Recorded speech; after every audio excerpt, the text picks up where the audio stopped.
New tonight at 6, there are a lot of timely topics on the mind of the president of the Seneca Nation of Indians. And our Dave Mckinley had a chance to speak with Ricky Armstrong today on a host of items, including the outcome of a dispute with New York State, which in the minds of the Seneca leaders has yet to fully be resolved.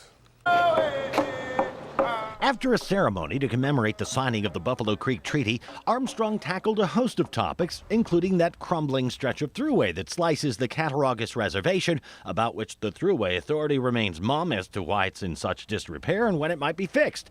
Unlike his predecessor Todd Gates, who wouldn't say much about it either, Armstrong, who's been president for 6 months, surmised it had to do with that long-simmering dispute over casino monies with the state and said it goes beyond the Thruway. And if you look at the city of Salamanca on the Nation Arterials, Broad Street, Clinton Street, the roads that the state is responsible for, you need a four-wheel drive vehicle to drive through there.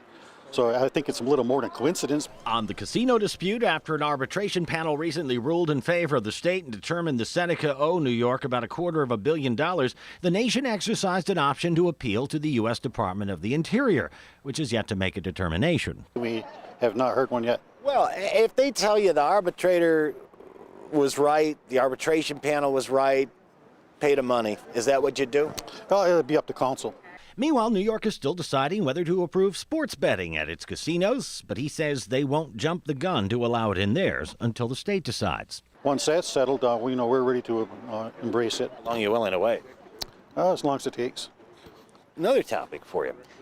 They talk about the legalization of marijuana in New York State. As Albany Dickers, the Seneca Nation has the land to produce it, factories that already process tobacco that could conceivably be used for a new line of products, smoke shops that could sell it, perhaps even tax-free like they do cigarettes and gasoline. Could you, as a sovereign nation, move forward and do what you want?